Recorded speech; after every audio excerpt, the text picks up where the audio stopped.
Dios les bendiga, pueden sentarse, los niños pueden pasar a su estudio. Les invito a abrir sus Biblias en Romanos. Como saben, estamos estudiando verso a verso la carta a los Romanos. Y hoy vamos para el capítulo 13, versículo 1 al 7. Un tema medio complicado, lo que es el creyente y el gobierno. Y por eso se predican cartas completas. Porque quizás se tocan temas que de otra manera quizás no se tocan. Así que hoy vamos a ver cuál es la relación entre el creyente y el gobierno. Así que en Romanos capítulo 13, versículo 1 al 7, aquellos que no tengan Biblia, saldrá en las pantallas. La palabra del Señor dice así, Romanos 13, 1 al 7. Sométase toda persona o toda alma a las autoridades que gobiernan, porque no hay autoridad sino de Dios, y las que existen por Dios son constituidas. Por consiguiente, el que resiste a la autoridad, a lo ordenado por Dios, se ha opuesto, y los que se han opuesto sobre sí recibirán condenación. Porque los gobernantes no son motivo de temor para los de buena conducta, sino para el que hace el mal. ¿Deseas pues no temer a la autoridad? Haz lo bueno y tendrás elogios de ella. Pues es para ti un ministro de Dios para bien. Pero si haces lo malo, teme, porque no en vano lleva la espada. Pues ministro es de Dios, un vengador que castiga al que practica lo malo.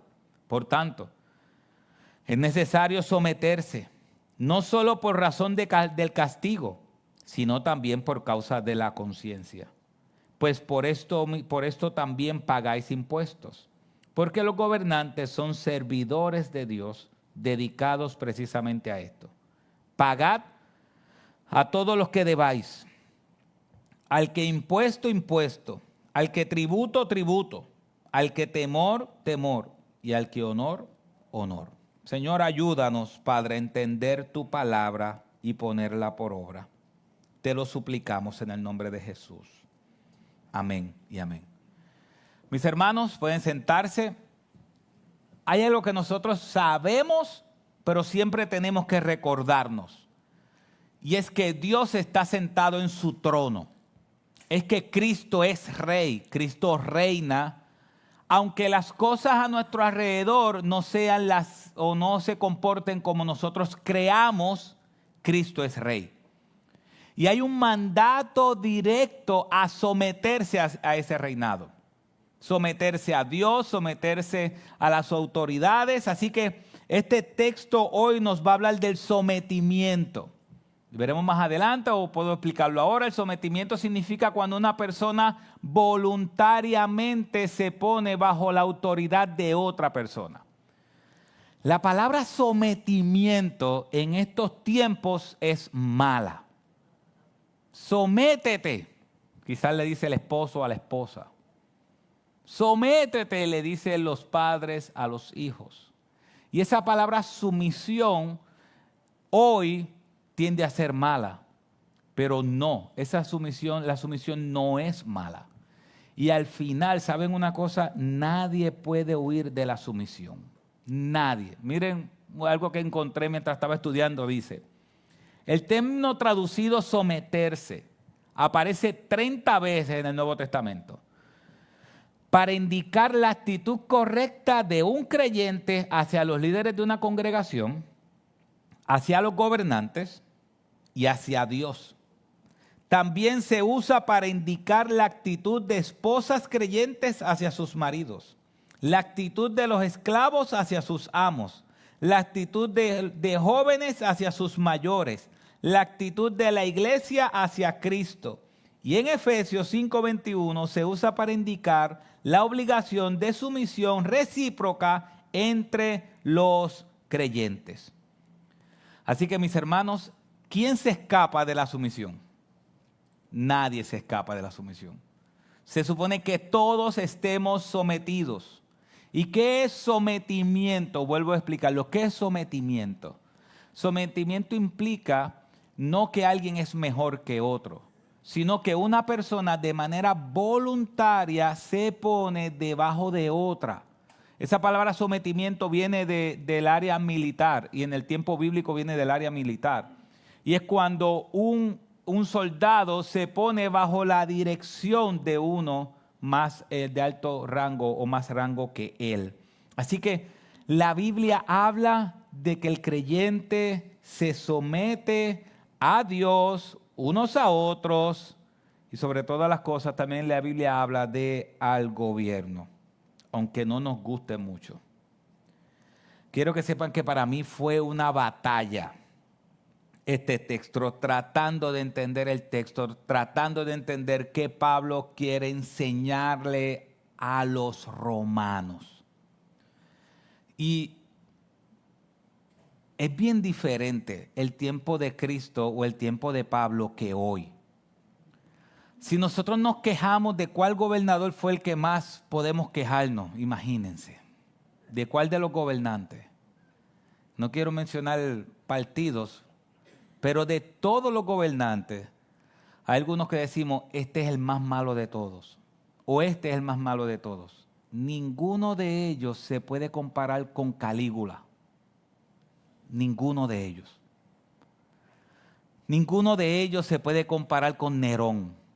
Cuando Pablo está escribiendo esto, Nerón es el emperador de Roma. Y Nerón sustituye a Calígula, que a Calígula terminan matándolo por ser despiadado. Y después viene Nerón, que al principio comienza un supuesto gobierno bueno, pero después se rebela y hasta es el que propone o propulsa que comiencen a matar a los cristianos, aunque los cristianos nunca fueron bien vistos. Así que cuando Pablo le está escribiendo esto a los romanos, no le está escribiendo sométete a Jago, que es la gobernadora de nosotros ahora. No. Por más malo o bueno que sea el gobierno que nosotros tenemos en Estados Unidos o cualquier otro lugar, no es comparable con un Nerón. No es comparable. Así que no hay chance de uno decir, si Pablo viviera en estos tiempos. No, ya ellos quisieran vivir en estos tiempos, donde usted puede predicar el evangelio de manera libre, aunque a la gente no le guste. Pero es importante que cuando Pablo va a explicar el sometimiento, la relación entre un creyente y el gobierno, es importante que nosotros aclaremos algo. Cuando el gobierno se levanta contra Dios, ahí la iglesia tiene un llamado a no someterse. Y eso es importante. Cuando la iglesia cuando le han prohibido a la iglesia predicar el evangelio, entonces la iglesia levanta su voz. Por ejemplo, saldrá a la pantalla. A los primeros discípulos le prohibieron predicar el evangelio. Le prohibieron predicar el evangelio. Y en el capítulo 5 de Hechos, versículo 28, dice esto. Diciendo, os dimos órdenes, le están diciendo el Sanedrín a los apóstoles, a Pedro y a Juan, os dimos órdenes estrictas de no continuar enseñando en este nombre. Y he aquí, habéis llenado a Jerusalén con vuestra enseñanza y queréis traer sobre nosotros la sangre de este hombre. Miren eso. Ellos le dijeron, no hablen que Jesucristo es el Señor, no hablen. ¿Y qué ellos hicieron? Miren cómo el Sanedrín describe su obra. La obra de Pablo, la obra de Pedro, la obra de Juan. ¿Qué dice? Ustedes han llenado a Jerusalén con vuestra enseñanza. Cuando el evangelio era prohibido, ¿qué hacían los creyentes? Llenaban el lugar del evangelio. Ahora que el evangelio es libre, ¿qué hacen los creyentes? No hablamos ni llenamos a la ciudad con el evangelio. Así que en este caso Pablo le está diciendo a los corintios, a los romanos, sométanse. Pero hay ejemplos bíblicos de que cuando un gobierno se opone a la predicación del evangelio, miren lo que se supone que uno haga, versículo 29. Mas respondió Pedro y los apóstoles, dijeron, debemos obedecer a Dios antes que a los hombres. El Dios de nuestros padres resucitó a Jesús, a quien vosotros habéis matado colgándole en una cruz. Y a este Dios exaltó a su diestra como príncipe y salvador, para dar arrepentimiento a Israel y perdón de pecados. Y nosotros somos testigos de estas cosas. Y también el Espíritu Santo, el cual Dios ha dado a los que le obedecen. ¿Qué hicieron Pedro y Juan frente al Sanedrín? Le dijeron que no hablaran del evangelio. ¿Y qué hicieron Pedro y Juan frente a ellos? No tan solo llenaron toda la ciudad con el evangelio, sino que le predicaron a ellos el evangelio y le dijeron, Jesucristo es el Señor. Jesucristo murió y Jesucristo resucitó. Así que, mis hermanos, es importante que aunque vamos a hablar del sometimiento o la relación entre el pueblo de Dios y el gobierno, es importante entender que cuando el gobierno se levanta en contra del evangelio, ahí nosotros tenemos la responsabilidad de someternos a Dios por encima del gobierno. Ahora, yo quiero que veamos algo. Número 1, ¿cómo Dios ve el gobierno? Nosotros debemos ver el gobierno como Dios lo ve. ¿Qué usted cree? ¿Cierto? Miren cómo Dios ve el gobierno. Versículo 1. Sométanse toda alma o toda persona a las autoridades que os gobiernan, porque no hay autoridad sino de Dios, y las que existen por Dios son ¿qué? Son constituidas. Así que lo que está diciendo Pablo es que le está diciendo a esos romanos y al creyente, Nerón, ese hombre que le gusta matar gente, está ahí porque Dios ha permitido que Él esté ahí. No tienen otra autoridad que no haya venido de Dios y por Dios son constituidas. Mira lo que dice Proverbios 8, 15 y 16. Por mí reinan los reyes y los gobernantes decretan justicia. Por mí gobiernan los príncipes y los nobles, todos los que juzgan con justicia. Si ustedes ven, todo lo que hay gubernamentalmente hablando proviene de Dios, en el sentido de que Dios lo permite así. Ciro, que fue el primer gobernador de todo lo creado en aquel tiempo, había destruido a Babilonia, a Egipto, y estuvo bajo el imperio, o los Jerusalén o los judíos estuvieron bajo el imperio de Ciro. Dios le dice a ellos, a los judíos, Ciro mi siervo. Ciro mi siervo. El gobierno está puesto porque Dios permitió que estuviera ahí. Y es importante eso. Si vemos el versículo 3 dice, porque los gobernantes no son motivo de temor para los de buena conducta, sino para los que hacen el mal. ¿Deseas pues no temer a la autoridad? Haz lo bueno y tendrás elogio de ella. ¿Para qué se supone que estén los gobernantes? Dice que para cuidar una buena conducta y que aquel que vive bien no tiene por qué tener temor. Ahora, si vivimos mal, ¿qué pasa? Entonces tendremos consecuencias. Recuerden algo. En aquel tiempo los apóstoles entendían que el reino de Dios era un reino terrenal. ¿Recuerdan cuando Cristo iba a ascender a los cielos y los apóstoles le preguntan, Señor, ¿cuándo tú vas a restablecer tu reino? ¿Sabe? Para ellos, inclusive ellos se frustraron porque cuando vino Cristo e hizo todos los milagros, pero después de hacer todos los milagros, va a morir a una cruz. ¿Qué usted cree que pensaron los apóstoles? Después que vieron su poderío, pero después fue a morir a una cruz. ¿Un rey va a morir a una cruz? No. Ellos se desilusionaron porque entendieron que ya ese no era el rey.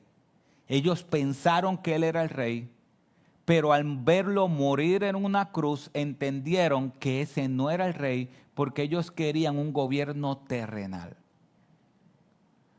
Cristo vino y cuando resucitó de los muertos, ellos volvieron a tener ese entusiasmo y dijeron, ok, ahora sí, resucitaste de los muertos, ¿cuándo vamos a sacar al faraón? ¿O cuándo vamos a sacar a Roma? ¿Cuándo vamos a empezar a gobernarlo todo? Y el Señor le dice, no, todavía no. Todavía no. Yo voy a irme a los cielos y voy a regresar después por ustedes. Mientras tanto, sométanse en las cosas buenas que tiene Roma, sométanse a la autoridad del César. Imagínense cómo eso era para ellos. ¿Usted cree que es más fácil someternos a nosotros o es más fácil que ellos se sometieran? ¿Qué ustedes creen? Es mucho más fácil que nosotros nos sometamos a los gobiernos a que ellos lo hicieran. Pero la visión que tiene Dios de los gobiernos, mira el versículo 4, pues es para ti un ministro de Dios para bien. Pero si haces lo malo, teme, porque no en vano lleva la espada, pues ministro es de Dios, un vengador que castiga al que practica lo malo. Miren las palabras que Pablo está utilizando respecto al gobierno. Dice, los gobernantes son un ministro de Dios. Son un ministerio de Dios. Lo menos que usted piensa es que el gobierno es un ministerio de Dios. Pero Dios lo ve como ministros, como servidores, como diáconos de Él, como personas que sirven a sus propósitos. Increíble. Realmente, usted antes de escuchar esto, ¿veía al gobierno como un ministro de Dios? ¿Como un diácono de Dios? ¿Como alguien que sirve a los propósitos de Dios? Lo menos que a veces nosotros vemos es que el gobierno hace eso. No que vemos en el gobierno haciéndolo, que nosotros tenemos la perspectiva de que el gobierno es un servidor de Dios. Porque al final Dios es el que gobierna todas las cosas. ¿Y qué está diciendo Él? Si nosotros hacemos lo malo, vamos a ser castigados. El punto es que a veces nosotros hacemos lo malo, el guardia nos para porque vamos a exceso de velocidad. ¿Qué se supone que nos pase? Nos dé un ticket. ¿A nosotros nos gusta? No. ¿Cómo a veces se reacciona el guardia? ¿Cómo a veces se le habla al guardia que nos para porque estamos en exceso de velocidad? Imagínense. Es más, nosotros ya pusimos una regla que yo no sé si está escrita, yo creo que no, que si vamos 5 millas por encima, no hay problema. Yo no sé dónde está eso escrito, pero si vamos 5 millas por encima de los 65, los 55 o los 50, estamos bien. ¿Sabe por qué hay gente que me dice que el Espíritu Santo se baja cuando van a conducir? Se baja el Espíritu Santo porque va a las millas y después el Espíritu Santo vuelve a él cuando llega al lugar donde llegó. Mis hermanos, a veces nosotros en las pequeñas cosas es como aquel que bebe, pero le dice a su hijo que no beba. No beba, beber es malo, pero él ¿qué? Bebe. ¿Y sabes cuál es el problema de eso? Que hay veces que una persona puede decir, la Biblia prohíbe el embojacharse y nosotros tenemos que someternos a eso, es verdad. Pero cuando usted le enseña a beber a un hijo porque usted bebe, usted quizás tiene el control para tomarse una o dos, pero usted no sabe si su hijo va a tener el control para uno o dos. Eso usted no lo sabe. Entonces, al final, muchas de las cosas a nuestro alrededor vienen porque no vemos el gobierno como un servidor de Dios. Vemos el gobierno como un servidor de Dios cuando alguien nos hace algo malo y queremos acusarlo. Pero no vemos a Dios, al gobierno, como un servidor de Dios en la vida práctica. No lo vemos en la vida práctica. Y mire lo que dijo Martín Lutero. La manera en que Dios controla a los hombres malos es poniendo a hombres malos en control. Eso es lo que hace Dios. Entonces, ¿cómo Dios ve el gobierno? Dios lo ve como un ministro de Él, como alguien que le sirve a Él, como alguien que Él dio la autoridad para que pase. Yo sé que nosotros estamos acostumbrados a ¿cómo se llama esto? Que el voto es las elecciones y el derecho al voto, y todos tenemos el derecho al voto, y el pueblo elige a sus gobernantes. Aunque el pueblo elija a su gobernante, al final Dios tiene la última palabra. Porque el problema de nosotros es, ¿quién fue el primer gobernante de Israel? El primer gobernante de Israel, ¿eso fue un fao? Porque fue Samuel, no, fue Saúl. Saúl. Dios, ¿qué dijo? Vamos a tener un gobernante. Y el Dios dijo, bueno, pues vamos a darle el gobernante que ellos quieren. Y terminó siendo un fracaso. Y después Dios dijo, ahora vamos a darle el gobernante que yo quiero, conforme a mi corazón. Entonces, pero sea que nosotros entendemos que lo elegimos en las urnas, nada está por encima de la autoridad de Dios. Así que yo sé que cuando uno ejerce el derecho al voto, si el que uno votó pierde, ¿qué la gente comienza? Esos son unos pillos, los otros son unos pillos. Se robaron las elecciones. Al final, el que hizo algo malo, créame, que la paga en esta vida o la paga en la próxima. Pero de que la paga, la paga. ¿Qué dijo Cristo? ¿Qué dijo Dios? Y lo vimos la semana pasada. Mía es la venganza, yo pagaré. Ahora, ya que Dios ve el gobierno de esa manera, porque al final Él está por encima del gobierno, ¿cuál es la actitud correcta hacia el gobierno? ¿Cuál es la actitud correcta hacia el gobierno? ¿Sabes cuál es la actitud correcta hacia el gobierno? Versículo 1. Sométanse toda alma a las autoridades que gobiernan. Sométase toda alma. Pónganse bajo autoridad del gobierno, obviamente, en lo que no va en contra del Evangelio. En lo que no va en contra del Evangelio, sométase. Y yo quiero decirle algo. Hay veces que el creyente se ve como una rebeldía hacia el gobierno. Y es que hay veces que nosotros exaltamos más las cosas del gobierno que están en contra de Dios que lo que realmente está a favor de Dios. Y hay veces que nosotros mismos buscamos la manera de no hacerlo. Si le dan un poquito más para adelante a los que están en audiovisual, si buscan el versículo 2. El versículo 2 dice de Romanos 13, si puede buscar el versículo, lo está más para adelante, dice: por consiguiente, el que resiste a la autoridad, al ordenado por Dios, se ha opuesto. Y a los que se han opuesto sobre sí recibirán condenación. ¿Sabes qué significa los que resisten a la autoridad? Significa los que hacen rebelión contra la autoridad. Los que se rebelan. Miren, mis hermanos, si hay algo, ahorita se hablaba de la ira santa. Yo estoy analizando todavía si esto es ira santa o no en el estudio bíblico. Pero hay veces que los creyentes se amparan dentro de defender el evangelio para mostrar una actitud rebelde hacia el gobierno. Vuelvo y digo, yo creo que hay veces que hay líderes religiosos de todas las denominaciones que se esconden detrás del evangelio para tener una actitud de rebelión contra el gobierno. Y le voy a decir por qué.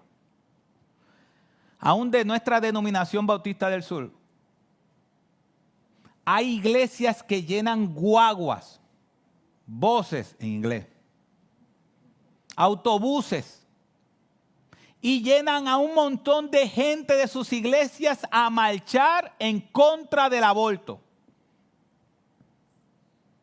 Y llenan sus guaguas completas en contra del aborto. Y marchan y hablan públicamente en contra del aborto. Pero ¿cuántos huérfanos ellos conocen por nombre? ¿Cuántos huérfanos ellos pastorean? La Biblia dice en Santiago capítulo 1 versículo 27, la religión pura y sin mácula delante de Dios es esta: pastorea, visita, cuida a los huérfanos y las viudas de sus aflicciones y apártate del mal. Y llenan guaguas enteras, 7, 8, 9, un montón de guaguas llenas de gente, de autobuses llenos de gente, para ir a marchar a el Capitolio en contra del aborto, pero nunca han visitado un orfanato. ¿Qué pasa cuando la joven no aborta? Entrega al niño o a la niña. ¿Y quién la va a cuidar? Pero ¿sabe por qué? Porque es más fácil rebelarse contra el gobierno y decir, estoy en contra del aborto y vamos a llenar en completo. ¿Cuántas? 7 guaguas. Vamos a llevar 7 guaguas. Pero no llenan ni un carro para ir al orfanato a visitar y a cuidar la niña que esa mujer, cuando escuchó la marcha, dijo, no la voy a abortar, la voy a entregar. Pero no llenan ni un carro para ir a cuidar los huérfanos. No llenan un carro para cuidar los huérfanos. Y en ningún lugar en la Biblia, que yo estoy en contra del aborto, porque es una vida, es un asesinato, pero en ningún lugar en la Biblia dice, esté en contra del aborto. La Biblia sí dice, no es que no lo dice, pero de manera directa no dice, esté en contra del aborto. Pero sí la Biblia dice, cuida a los huérfanos. Y quizá usted está aquí y usted ha ido a esas marchas y nunca ha visitado un orfanato. ¿Sabe qué? Usted es parte del problema. ¿Por qué? Porque hay veces que, yo a veces digo que a veces el creyente parece ¿cómo se llama esta? De los macheteros. Macheteros eran, ¿verdad que se llamaban? Hay veces que el creyente parece un machetero que cualquier cosa que ve del gobierno lo ataca. Y no estoy diciendo que estemos a favor del aborto, no.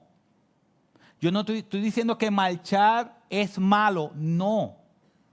Lo que estoy diciendo es que marchar en contra del aborto y no pastorear los huérfanos, nunca visitarlos, nunca cuidarlos, eso es pecado.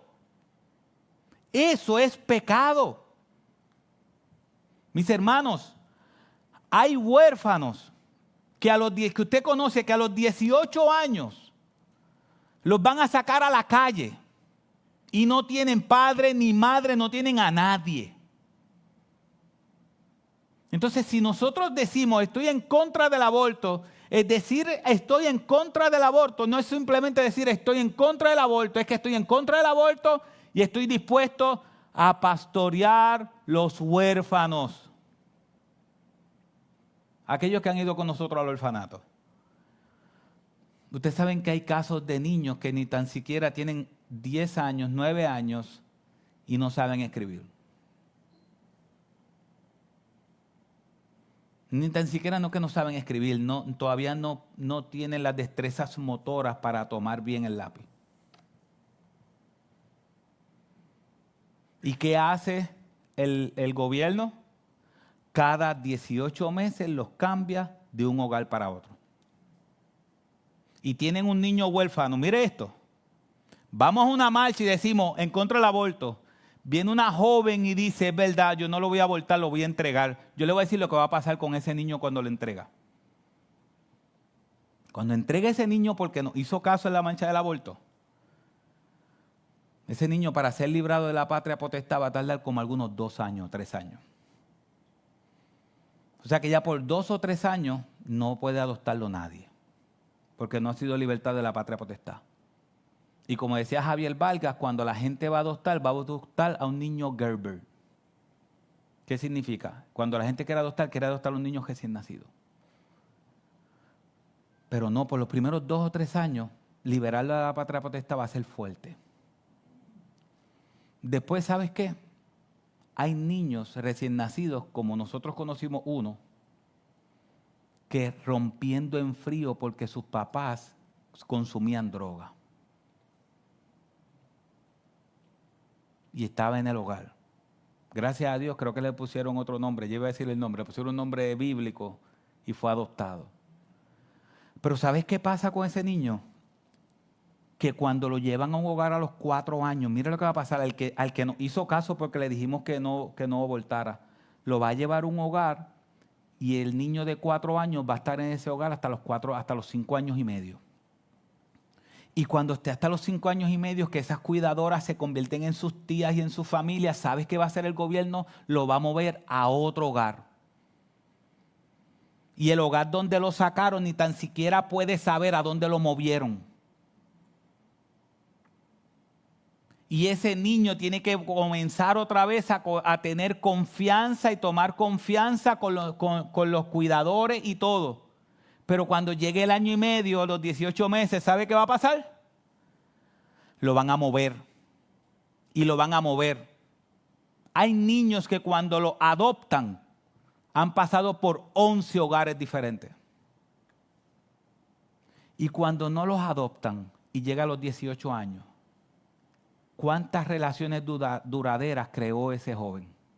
Si cada 18 meses lo cambian. ¿Cuántas relaciones duraderas? Es fácil. ¿Qué es más fácil? ¿Ir a marchar en San Juan? ¿O estar envuelto por 18 o 19 años con un niño que la mamá decidió no abortarlo, pero lo abandonó? Entonces nosotros a veces nos creemos los más cristianos en contra del gobierno y eso a mí me da una ira. Yo creo que no sé si es santa, como dije al principio, no sé si es santa o es pecaminosa. Nosotros hemos tenido experiencias aquí de niños que lo han intentado adoptar 5 veces y las 5 veces lo han devuelto. Porque tiene una condición física. 5 veces. ¿Sabes lo que es? Que se lo llevaron 5 familias y 5 familias lo devolvieron porque tiene una condición física. Pero es que cuando dice el versículo 2, resiste la autoridad, es una rebelión habitual. Es cuando ya hay creyentes que se rebelan en contra de la autoridad. Pero decir que el aborto es malo no es una rebelión, es decir la verdad. Pero para mí se convierte en una rebelión vacía cuando yo digo que algo es verdad en contra del aborto, pero niego la oportunidad de pastorear a los huérfanos. Porque entonces no estoy creyendo que el aborto es verdad, que el aborto estoy en contra. No sé si me entienden. Si yo digo que estoy en contra del aborto, tengo que estar a favor de servir en los orfanatos. Si yo realmente creo que estoy en contra del aborto. Si yo digo que estoy en contra del aborto y no estoy pendiente a los orfanatos, ¿realmente estoy en contra del aborto? Hace un tiempo atrás yo me reuní con uno de las personas que son bien pro a las marchas. Bien pro a las marchas. Y yo le pregunté, ¿a cuántos orfanatos él ha ido? ¿Cuántos orfanatos tú has ido? Ninguno. Le dije, ¿cuántos huérfanos tú conoces por nombre? Ninguno. Yo le dije, entonces, le estás diciendo a una mujer, no abortes, pero no vas a los orfanatos. Mi hermano, hay veces que los cristianos lo que quieren es pelear contra el gobierno. Hay veces que los creyentes se gozan peleando contra el gobierno. Son unos macheteros escondidos. De que no, sí creo en el evangelio. No sé si me entienden. No estoy hablando quizás, bueno, sí estoy hablando de gente que hace eso. Pero eso está mal. Eso está mal. Porque eso es una rebelión que no tiene sentido. Si yo me rebelo contra el gobierno porque está matando bebés, a los bebés que no maten yo tengo que cuidarlos. ¿No hace sentido eso? Si yo estoy en contra de los que los maten, pues entonces cuando no los matan yo tengo que ser parte de la solución.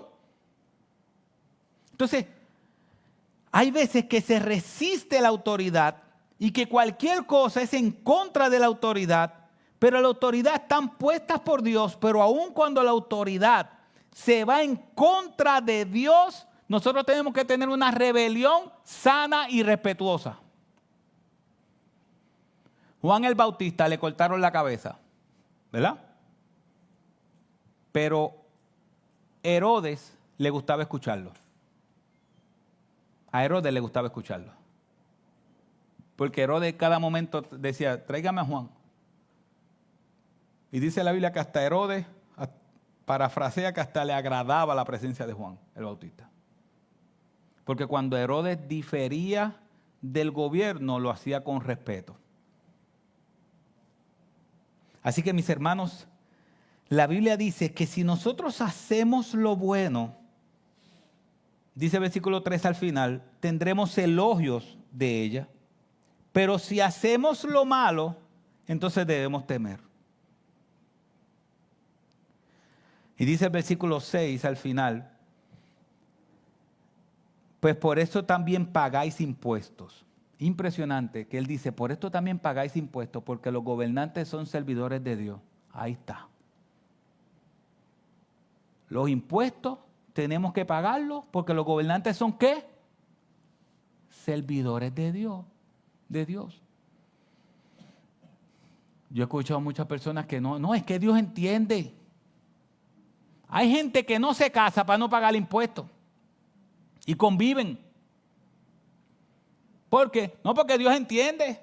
No, es que aun cuando tú no pagas impuestos, yo no pago impuestos o comenzamos a hacer trucos para no pagar impuestos, tenemos un problema. ¿Cuál es el problema?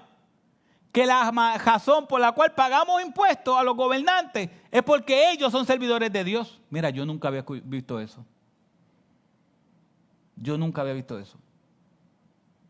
Así que nosotros nos pasamos, obviamente, mientras menos impuestos paguemos mejor, pero no haciendo trampa. Entonces, mis hermanos, hay algo importante y es el versículo 5. Dice, por tanto es necesario someterse no solo por razón del castigo, sino también por la razón de la conciencia. Debemos someternos a las autoridades no simplemente porque hay castigo. Debemos obedecer el tránsito no porque hay castigo. Debemos ir a la velocidad correcta, no porque nos van a dar un ticket, sino que él dice ahí, por causa de la conciencia, sabiendo que son puestos por Dios y que yo someterme a esas autoridades, me estoy sometiendo a Dios, por causa de la conciencia. Y al final, si usted dice, bueno, ¿y quién es mi ejemplo? ¿A quién yo puedo usar de ejemplo? Y con esto termino. Cristo es el ejemplo. Cuando Cristo estaba en el tribunal, Él dijo estas palabras en Juan 19:11. porque Pilatos entendía que tenía la autoridad sobre él. Y Pilatos quería que él supiera, que Cristo supiera que la autoridad era Pilatos. Y Cristo le dice, Jesús respondió, ninguna autoridad tendrás sobre mí si no te hubiera sido dada de arriba. Por eso el que me entregó a ti tiene mayor pecado. Mis hermanos, Cristo es Dios. Cristo es el Señor. El creador de los cielos y la tierra es Cristo. El creador completo es Cristo y está frente a Pilato. Y Pilato está haciendo alusión de que Pilato tiene autoridad sobre Cristo. Y Cristo le aclara a Pilato algo. Ninguna autoridad tendría sobre mí si no te hubiera sido dado de arriba. Cristo está diciendo con esa expresión que Pilato sí tiene autoridad sobre él. Y Cristo se está sometiendo a la autoridad de Pilatos. Porque Cristo sabe que la autoridad de Pilato, ¿de dónde viene? Viene de arriba. Viene de Dios. Si usted cree que usted es inocente, Cristo es inocente. Y fue tratado como un culpable. Y se sometió a las autoridades humanas para salvarnos del pecado, para libertarnos de la maldad. Y antes, recuerde algo, antes nosotros sin Cristo estábamos ciegos y perdidos. Cuando Dios transforma nuestro corazón y nos entregamos nuestra vida a Cristo, entonces somos libertados del pecado. Y esa libertad del pecado, como dice la Biblia, no es derecho para tener libertinaje, sino que somos libres para servirle a Él. Cristo se sometió a la autoridad romana, porque Cristo fue colgado bajo la autoridad romana. Fue colgado como los romanos colgaban a los don nadie. Cristo se sometió a Pilatos.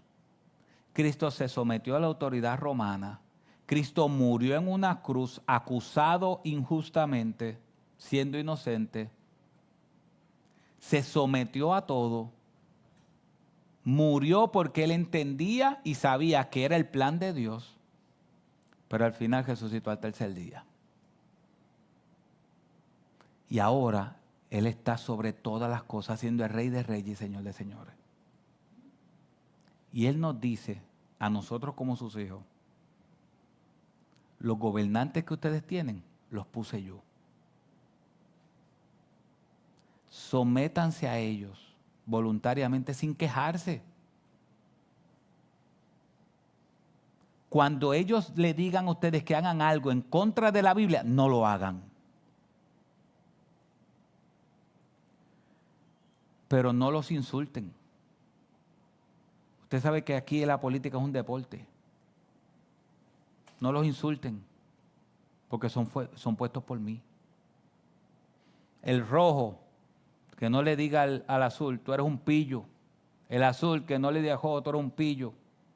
Y ahora yo no sé ni qué color es la alianza, si es color china o lo que sea, qué sé yo.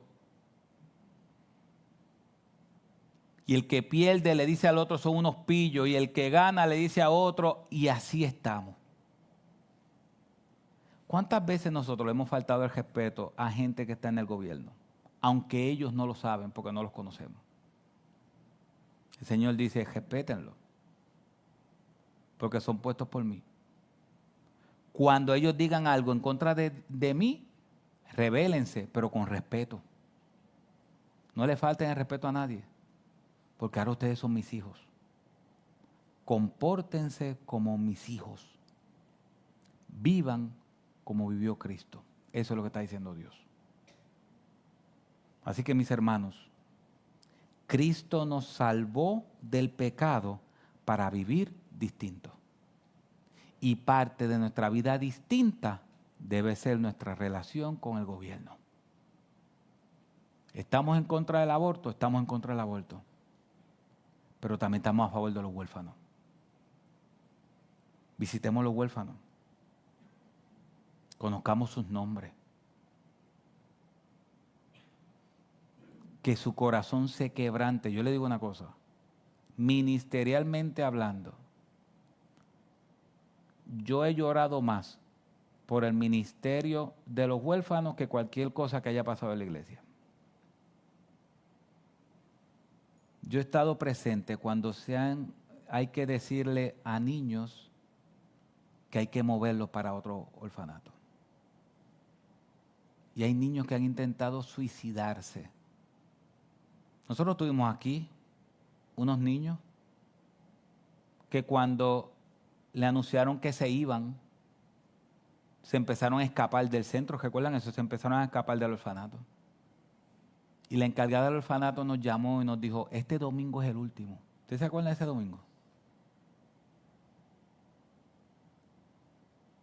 Le regalamos Biblia, le escribimos la Biblia, los despedimos en la guagua y nunca más lo hemos puesto a ver. Por lo menos uno sí, pero el resto nunca más. Y quizás nunca más lo volvemos a ver.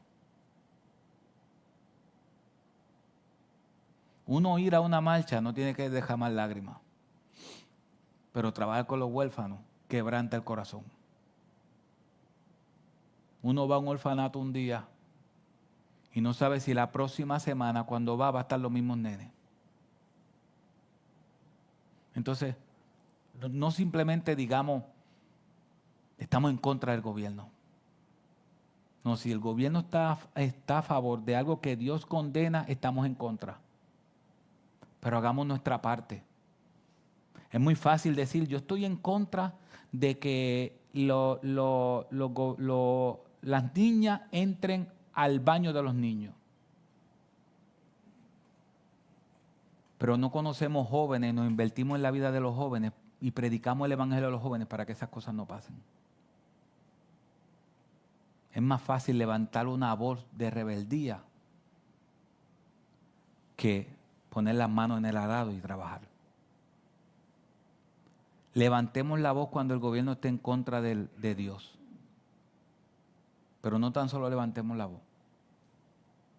Pongamos nuestras manos y trabajemos con nuestras manos y mostremos que Jesucristo es el Señor. Y en cuanto a los huérfanos, enseñémosles que aunque sus padres terrenales los abandonaron, su Padre Celestial nunca los abandona. Y que Dios nos ayude a cumplir eso.